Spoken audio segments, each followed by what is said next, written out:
we're dealing with a population that oftentimes is desperate, sometimes, aggressive, and in some cases violent. There are, not surprisingly, a lot of people who've done time or just getting, out of prison are on the streets and, the most desperate, and they're coming to our door. So, we've had to use NVC for our own survival in some ways, just because there are huge situations we need to diffuse, and we also want people who come to our door to feel like their needs are being met, or at the very least, heard.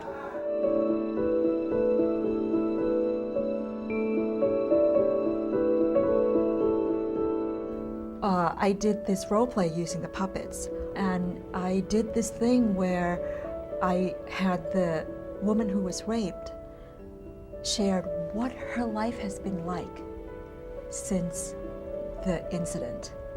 And then I had the rapist reflect and really got in touch with how much suffering this woman went through, and all the way to the point where why he did it.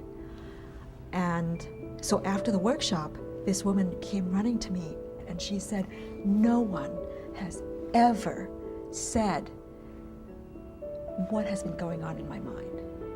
And she said she felt this mountain lifted from her.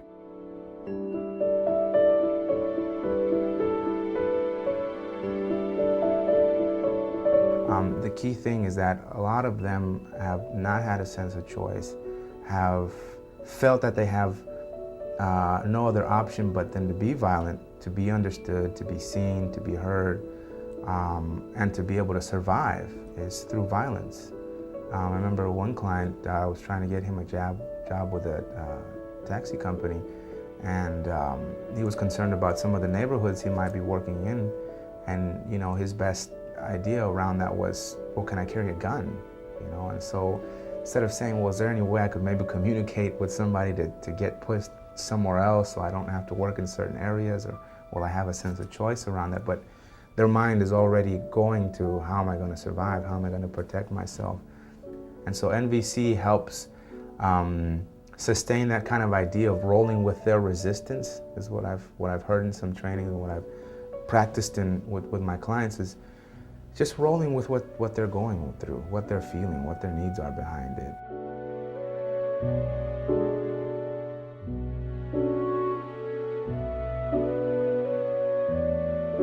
And to see somebody who literally did not speak for the first 3 weeks I knew her, to see her verbalize all of these deep emotions in a real way, and in a way that we could then discuss and really understand her needs, and actually help her in this process from this abusive situation, whether it be the street or the prison, to she's now housed, she's now really taking back her life, and a big step in that is the healing within herself.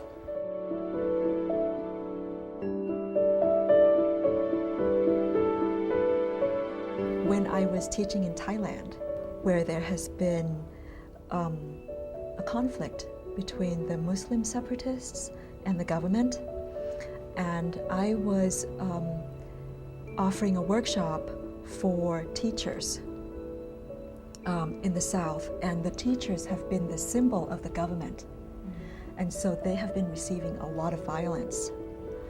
It turns out that the next day was the National Teachers' Day, where there was going to be a memorial service for the 90-some teachers who have died within the past 3 years with this violence. And so of course the teachers would want to go. And but the people who organized the event wanted them to fulfill and be present at the workshop. And the participants was asking, so what does the majority want? Do they want the class in the afternoon, or do they want to go to the ceremony? And from my experience of holding everyone's needs with the leadership program, I actually said, let's put the majority aside for the moment, and I really want to hear, what would you like to do? And what would be your needs? And so we came up with a different strategy where we gave an extra class in the evening. And I was imagining, because at that lunch table, there were some Muslim who were there, who were probably thinking, you know, this is a different way of being, that my voice, even if it's a minority voice, counted, that it mattered. And it turns out, in the evening, the extra session that we gave, everybody came on time. And I was deeply touched that they came, because after dark, it's actually dangerous for these teachers to be out.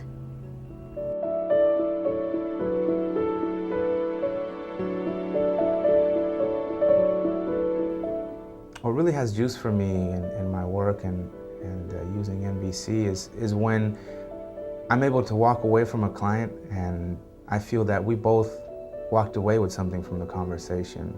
I often have dreams like, I want to do this, I want to do that, and I never really follow through with them.